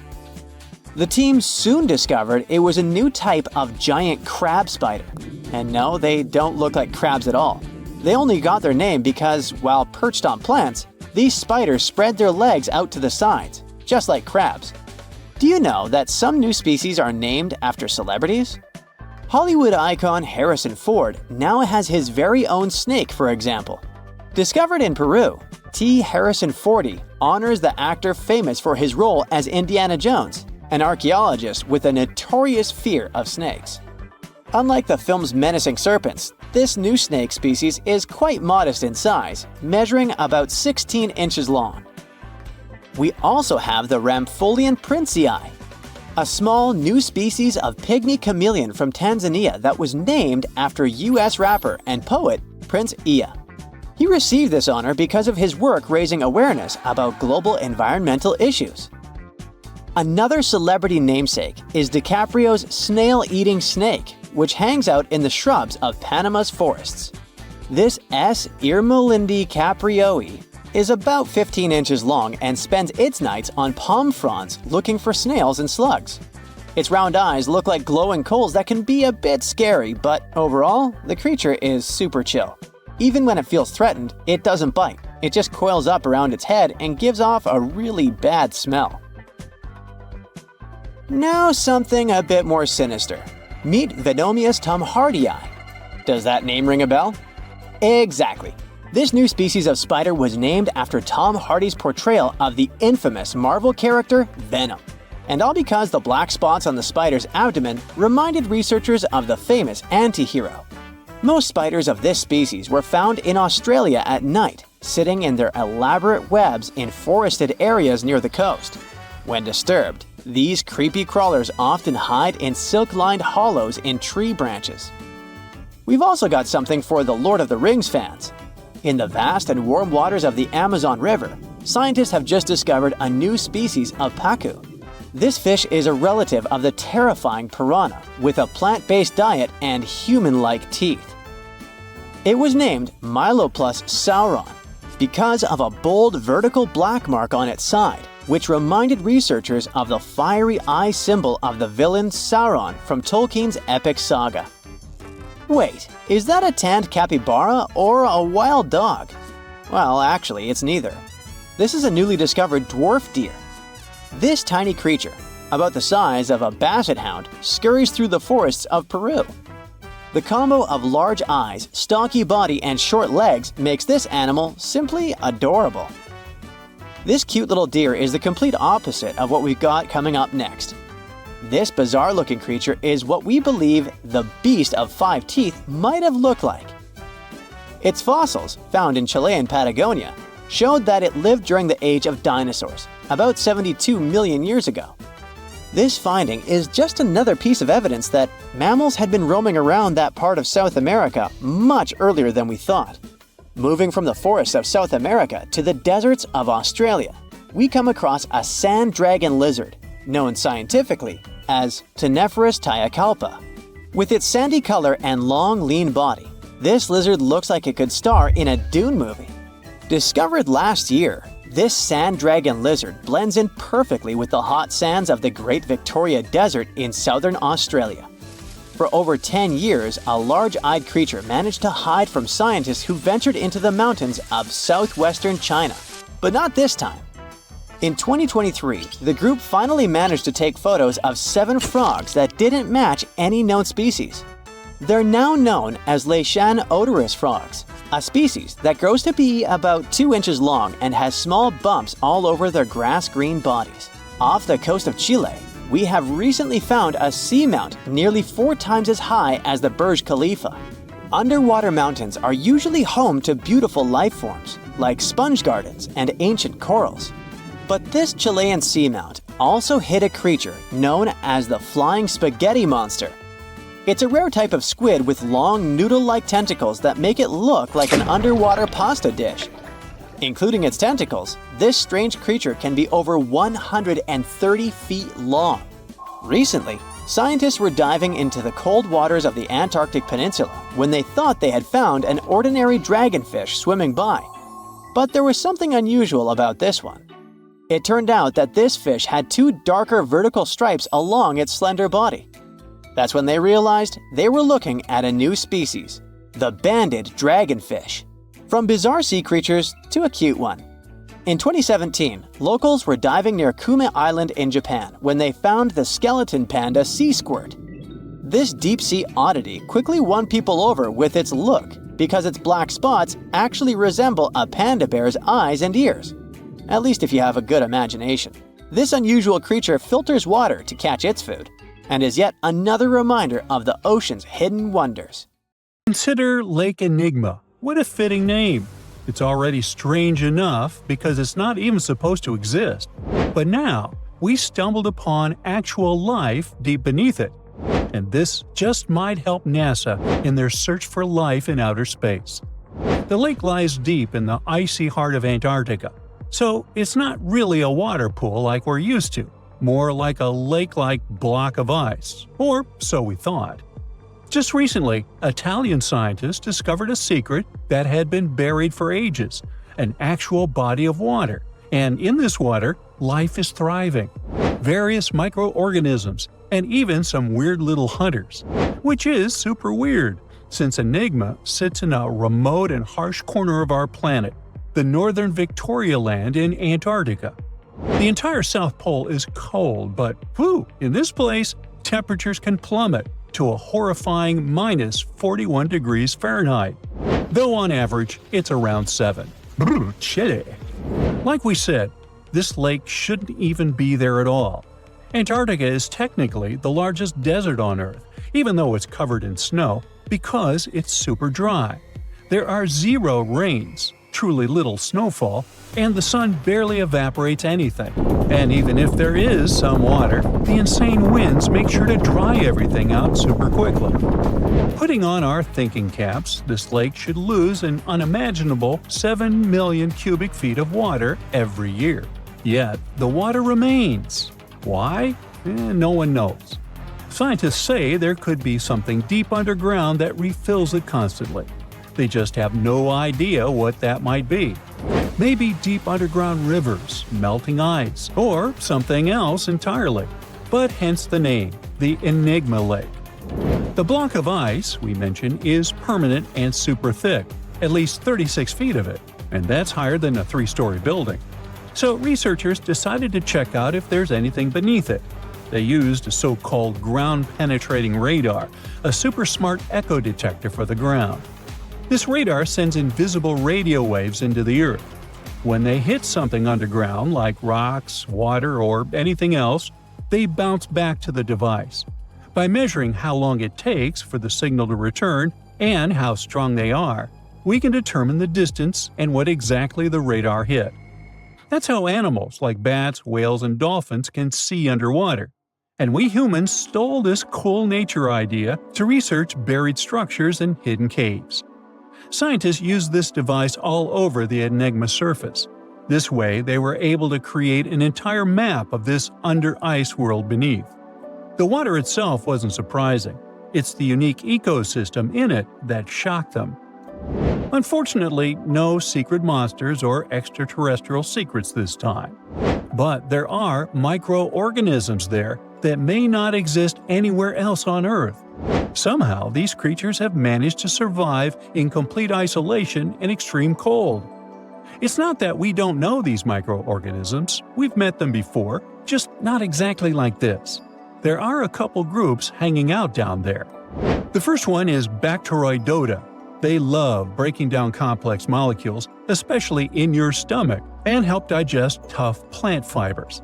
They mostly hang out inside us, but in the outside world, we might occasionally find them in soils and oceans.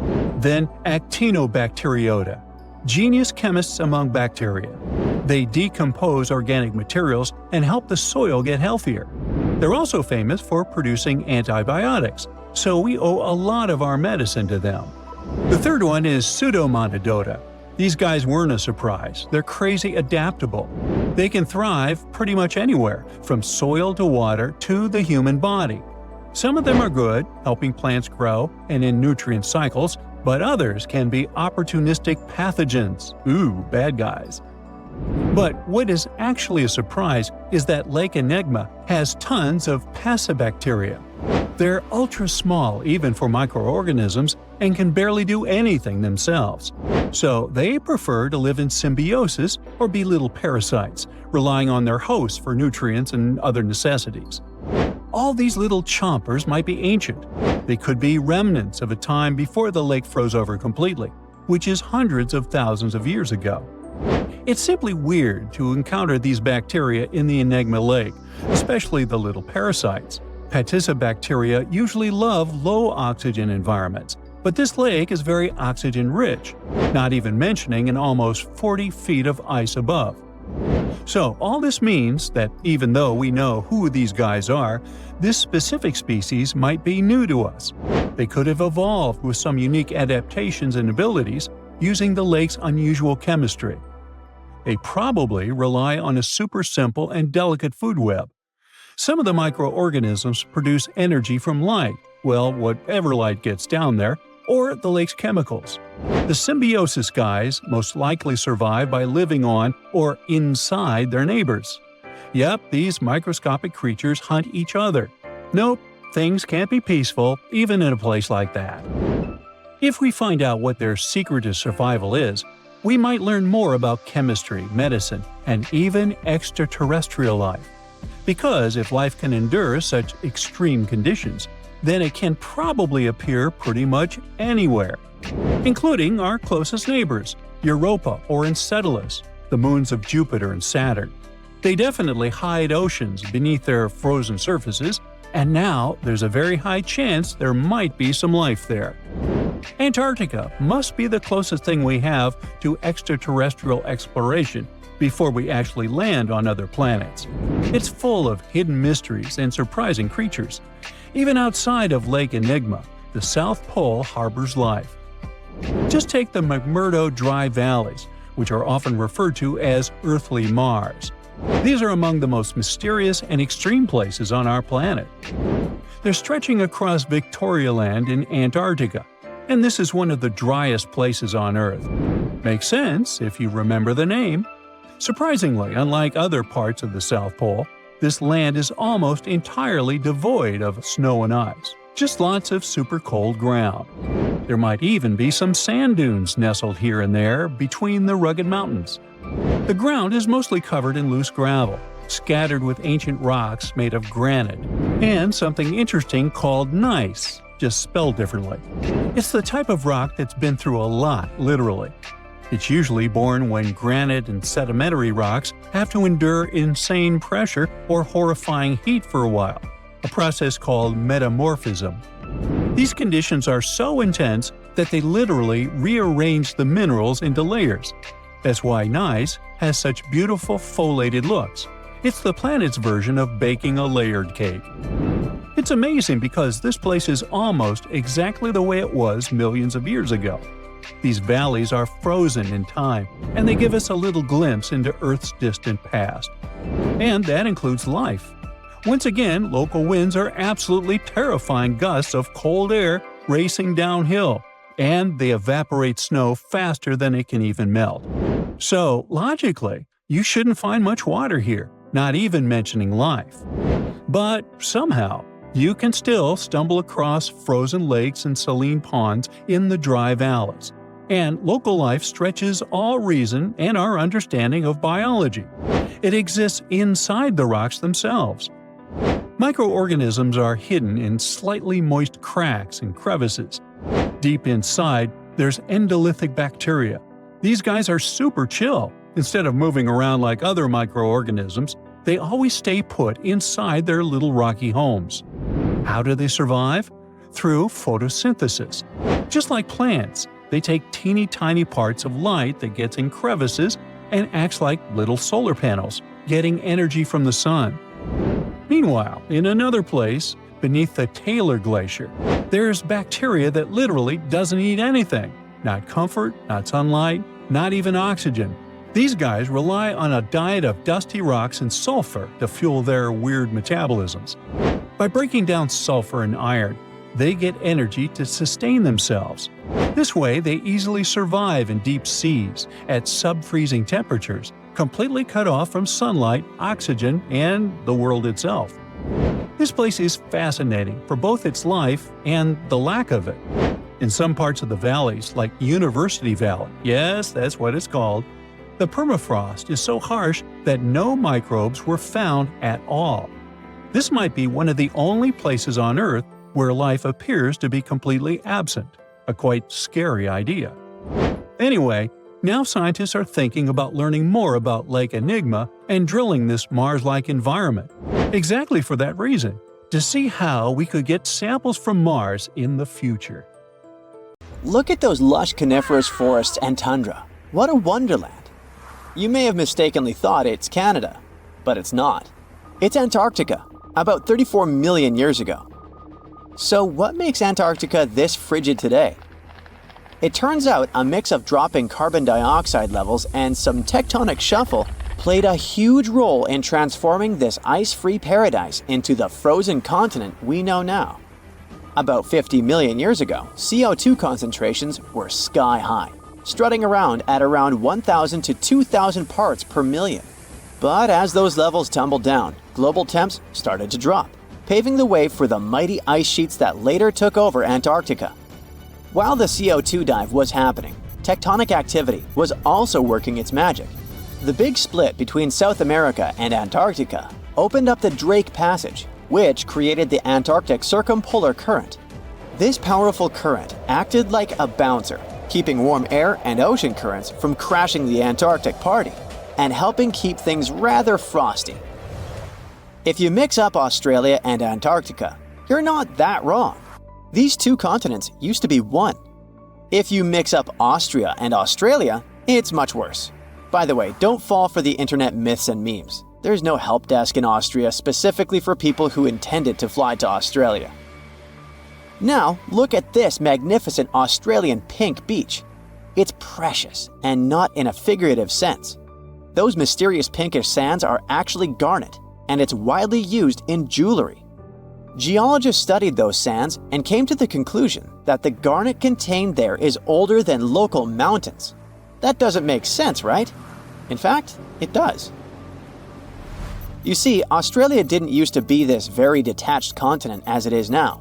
Many, many millions of years ago, Australia and Antarctica were part of the supercontinent Gondwana, and glacial erosion released the garnet, which eventually made its way to the beach. These sands formed when South Australia was flat and chill, long before the mountains appeared. Most garnet gets washed away, but this batch has a rich history, tracing back to glacial rocks in the Transantarctic Mountains. So this pink sand comes from an ancient mountain range hidden under Antarctic ice. Not only does Antarctica ice hide gems like garnet, if you look harder, you might find entire buildings. Sounds insane, but this is exactly what a British explorer did. His name is Chris Brown, and he uncovered an entire building beneath the ice. He was traveling to the pole of inaccessibility, and it all started with a bummer. Chris and his son had their plane broken. Suddenly, they spotted a lone bust peeking out of the snow. This place was an old meteorological station. Despite freezing conditions, Chris and his son Micah had a blast exploring. Chris is on a mission to conquer all 7 earthbound poles of inaccessibility and has tackled 5 so far. I guess you already know that Antarctica is the largest desert on Earth, much larger than the Sahara or the Gobi. Still, despite being the driest continent on Earth, it boasts a seriously weird waterfall. Nestled in the mesmerizing McMurdo Dry Valleys, it's 5 stories tall and looks like it's gushing blood. It's even called Blood Falls. It may look outlandish and even frightening, but its nature can be easily explained. The water that creates this crimson cascade was once a salty lake, but over time, it became sealed off from the outside world when glaciers formed on top of it. Now, this ancient water hanging out 1,300 feet below the surface has cranked up its salt levels to 3 times saltier than the ocean. This salt water is also loaded with iron and gets 0 oxygen or sunlight. When the iron-rich water trickles through a crack in the glacier and meets the air, it rusts up, turning dark red. You may have mistakenly heard that no bug species belongs to Antarctica, but it's not exactly true, because there's this tiny Antarctic midge living there. Plus, there are some spiders too. Those aren't your average spiders hanging out in the darkest corners of your apartment. Those are critters lurking in the chilly darkness of the Antarctic ocean floor. These little marine creepers are actually arthropods and can stretch around 20 inches across. As if that wasn't bizarre enough, they also breathe through little holes in their legs. Quick question. What's the color that you associate most with Antarctica? I'm sure it's white. That's my association too. However, Antarctica may look like a slice of watermelon. That colorful snow comes courtesy of a tough little algae called Chlamydomonas nivalis. When things start to warm up during the Antarctic summer, these little guys release their vibrant red and green spores, painting the snow in wild and funky colors. But it's best to steer clear because that snow is not just a pretty sight. It's also toxic and definitely not edible. Searching for fossils is always a blast, but when you're in one of the most remote spots on the planet, it gets even more exciting. A diverse team of scientists recently hit the mother lode, pulling in over a ton of fossils from ancient marine life, dinosaurs, and birds from the late Cretaceous period, about 71 million years ago. Their adventure kicked off with a flight to South America, followed by a 5-day trek through the infamous Drake Passage. Upon reaching Antarctica, they set up camp using helicopters and inflatable boats. You might be thinking, why dig in Antarctica with all that ice? Well, it turns out there are places where rocks pop up, depending on the season. The team went to James Ross Island, located in the Antarctic Peninsula, and they went there during February and March. And that's one of the few parts of Antarctica where in summer, rocks are exposed, and those rocks can come from the age of dinosaurs. The expedition was a success, as they discovered over a ton of remarkable finds. Next up, the fossils will head to Chile before making their way to Pittsburgh's Carnegie Museum of Natural History. Among their discoveries, they found relics dating back about 71 million years, alongside some around 67 million years old, including plenty of snails, clams, and various marine creatures. Yikes! Look at this creepy sea worm. It could live in LA and be a star in a horror movie, but it chooses to call the chilly waters of the Southern Ocean near Antarctica its home. These worms can grow up to 8 inches long and 4 inches wide, but don't let their spooky exterior trick you. Research suggests they might actually be superheroes in disguise, playing a vital role in keeping ecosystems buzzing. Now, see that head? It's not really a head, it's just a retractable throat that helps this toothy creature chow down on its meals. Antarctica has many creepy critters to offer. Let me introduce you to the Antarctic strawberry feather star. It's not like Patrick from SpongeBob though. It's more like a deep-sea creature straight out of a horror movie. Picture this: 20 wiggly arms, some stretching up to 8 inches, all decked out with these bizarre little bumps. Yikes indeed. Back in 2014, scientists buried 34 seismic monitors in the snow on the Ross Ice Shelf, which is huge. Think of it as an ice slab the size of Texas, just chilling over the Southern Ocean. These clever little machines picked up a nearly non-stop buzzing. Even though our human ears usually can't catch these low-frequency sounds, scientists have worked their magic and made them audible for us. They even shared the creepy audio online. A glaciologist from the University of Chicago says that if you could hear this vibration, it'd sound like a swarm of cicadas taking over the backyard in late summer. But these glacier explorers weren't trying to capture spooky tunes.